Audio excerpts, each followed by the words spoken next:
Hey guys, so this is Mira from Coriander Lions. So, with all the hullabaloo that has been going on with Mixtress Ray and the VRs and everything else, I wanted to do something a little bit more lighthearted. It was actually, I want to say it was a comment on her video about the way, so the example given was one reader charges $15 for a one card draw and another reader charges $300 for a reading.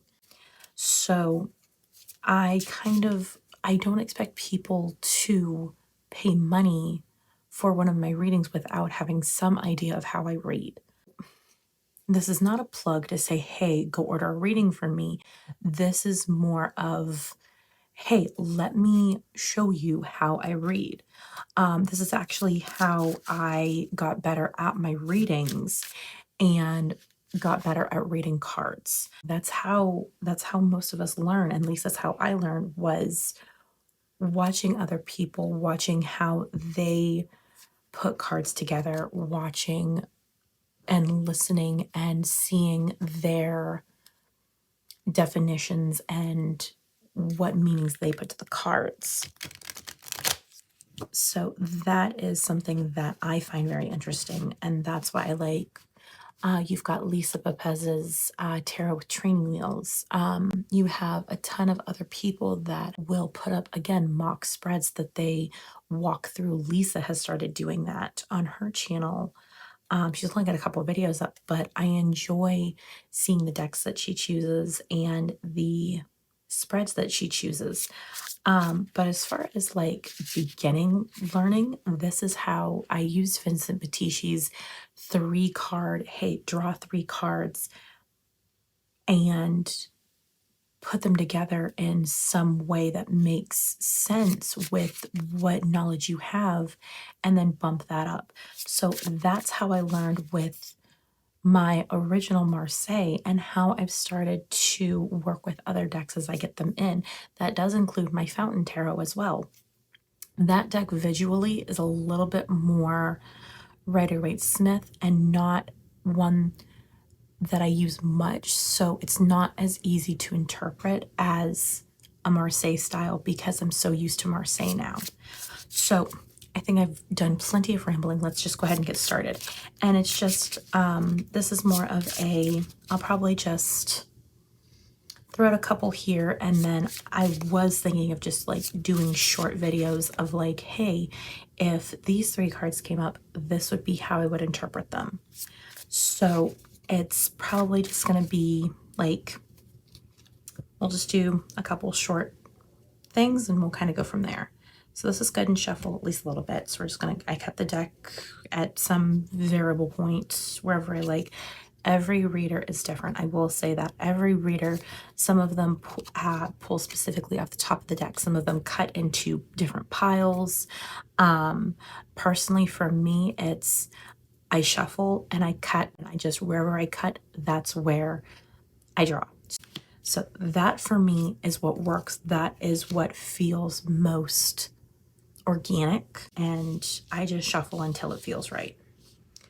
So what do we have? We have the World, the 3 of Cups, and the 2 of Swords. So Vincent just put out a couple more videos recently about expanding tarot knowledge. And I remember him mentioning something about like a specific 3-card spread that it doesn't always mean past, present, future. It can sometimes mean, well, maybe this card is most important, or this card is most important, or this card is most important. And it might not have been him. I have been watching so many tarot videos, but I remember somebody mentioning that even in a 3-card spread, this card might be important versus this card being important.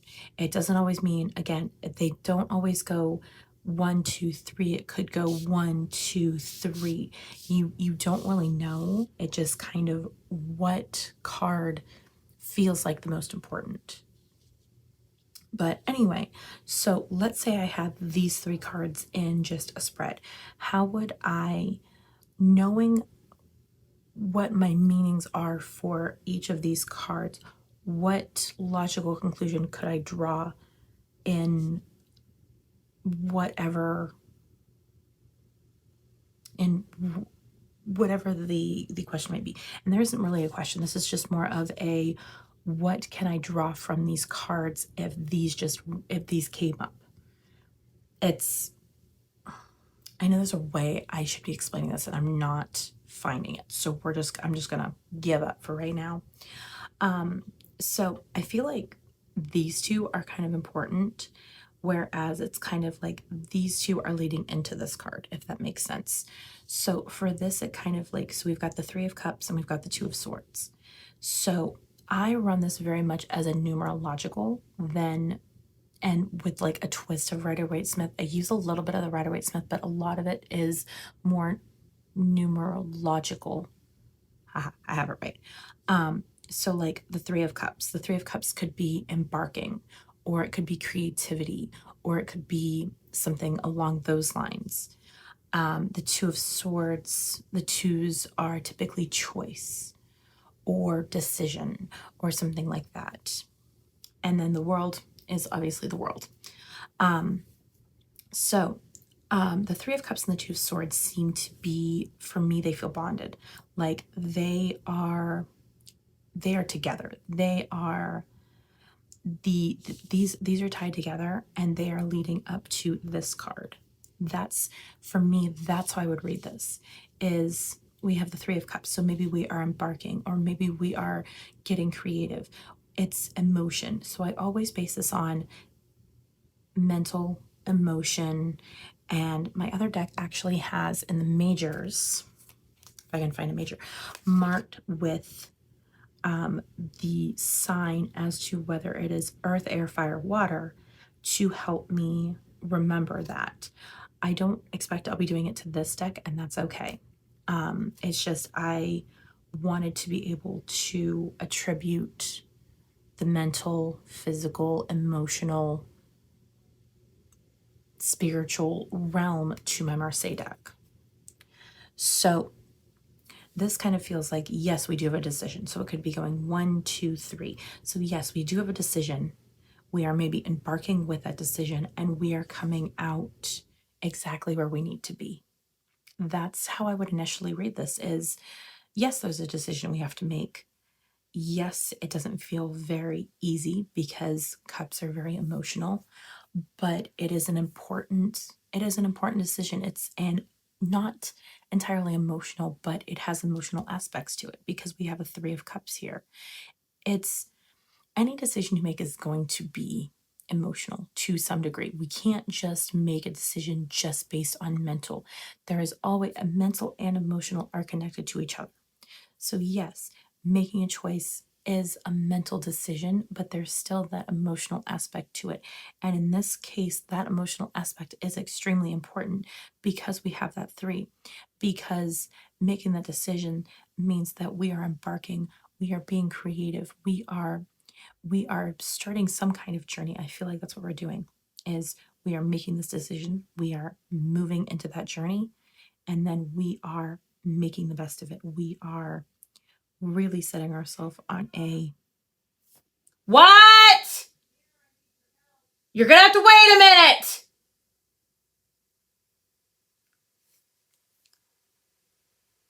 We are setting ourselves on that course, and we are making the best of it. We are heading into somewhere that is exactly, maybe not where we expect it to be, but in the long run, it's where we need to be and where we maybe wanted to be.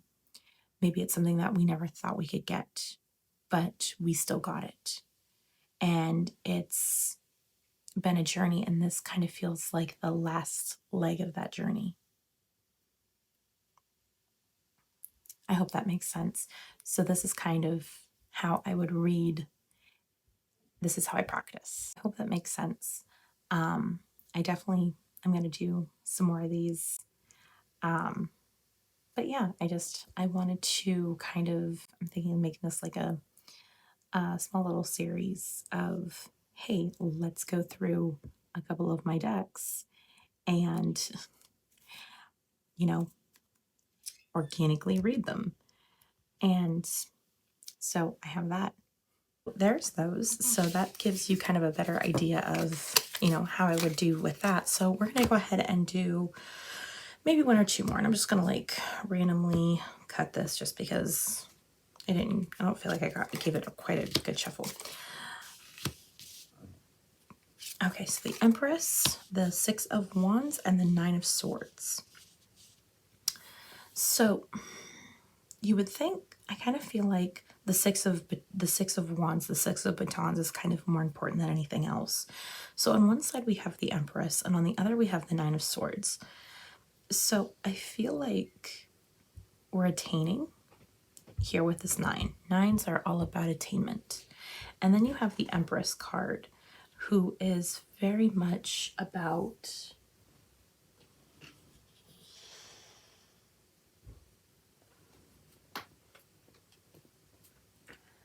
about nurturing.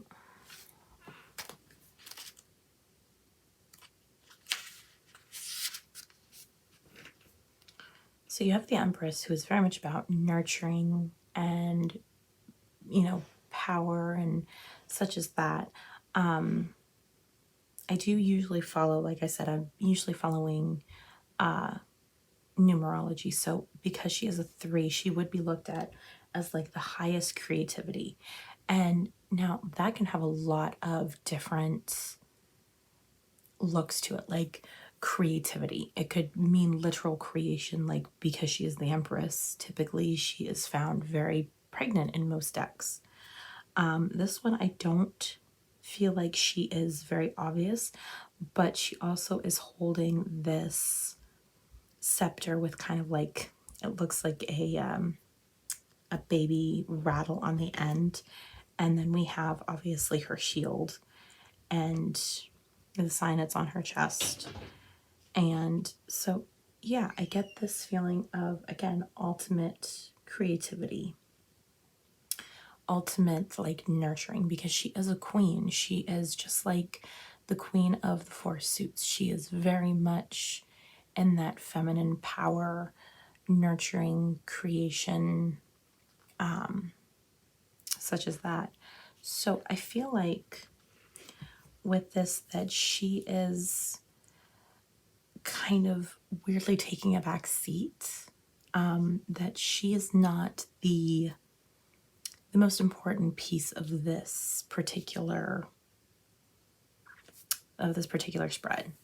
I feel like the Six of Batons is like the main focus, and I don't know if it's just because it's a Wands card or not, but I feel like, yes, we're attaining something. So this kind of makes me feel like we have had this aha moment, and we are nurturing that. We are getting this light bulb moment, and this Empress is kind of this go-getter, this confidence booster, this feeling of empowerment that says, oh, I can do that. This kind of like this added, not this added bonus, but kind of this drive in and of itself that says, yeah, I can do that. So we have this Knight of Swords that kind of feels like, yep, we've got this thing that just came to us, and we have this Empress behind that that's saying, yeah, I could do that. And then we have the Six of Batons, where we are, I feel like we're bursting forth and saying, okay, I have this 9 and I have this Empress, and I'm going to go for it. And it's not a short little jaunt. It kind of feels like I get the feeling of like when the Kool-Aid man like bursts through the wall. Like that's the feeling that I get, is it's a very dramatic move forward. Like we are really like just going for it. Like we are advancing so quickly that we don't have time to second guess ourselves. That makes sense.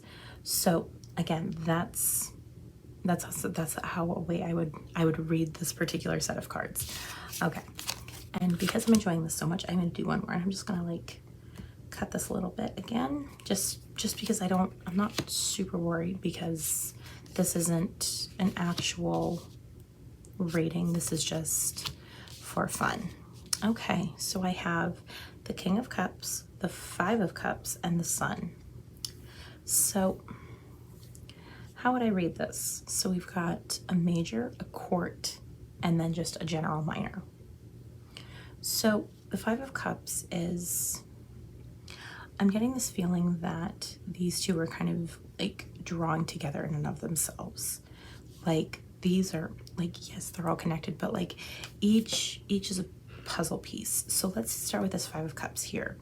I feel like we're growing. That's what I see with this. Is we've got this beautiful flower down here. We've got this beautiful flower and then lots of foliage around it.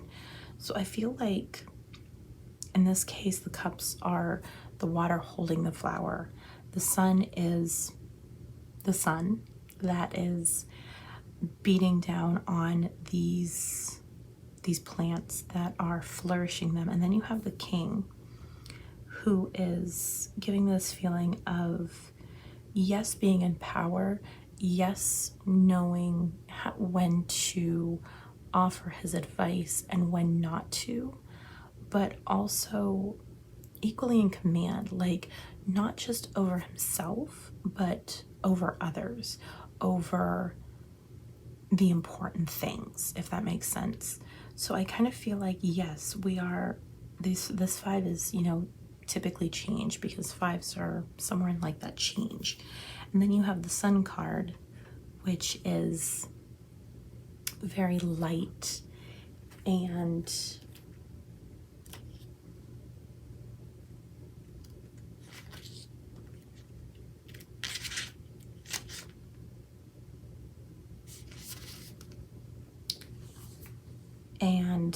renewing, and it's a 9. It is a 1 and a 9, so it is like creation and reaching out and grabbing something. So to me, this feels like a little bit of all of that. So it's not just offering up a light source, it's offering up a life, L-I-F-E, life source. Like it's offering, and we are taking that maybe opportunity, we are basking in something as we let this change happen, and we aren't holding so tightly that we're smothering it. Like this king says, again, we are confident and we are kind of holding onto our own power, and also in control of not just our emotion, but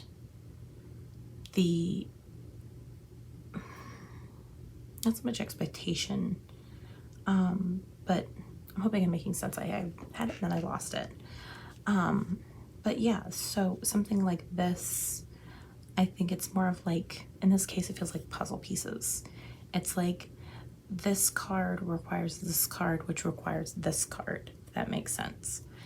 But it's again, it's puzzle pieces. So like in this case, it does feel like this is the most important card, but you need both of these things to make this card really stand out, if that makes sense. Okay, I think I'm just gonna go ahead and leave this particular reading here because I lost my train of thought. But yeah, I figured I'd at least give you guys kind of an idea of a little bit how I read, and I'll probably throw out, you know, but yeah, I figured I'd give you guys kind of a little bit of an idea of how I read and how I practice with just a couple cards and being able to tie 3 cards together to make some kind of reading. Like I said, it doesn't have to be with any particular question in mind. It's just, if these 3 cards came up, what might they be telling you? That's I like the idea of that, is just creating creating the question from the cards basically is, okay, you have 3 cards. What question are you being asked? It really, I think, helps unlock a little bit more of that intuition and unlock a little bit more of that like mindscape of like, okay, I have this word, how many other words can I create, you know, reaching off of that, especially when I have 3 different words that I can just, you know, space out from there. But thank you guys for checking this out. Have a good night. Bye.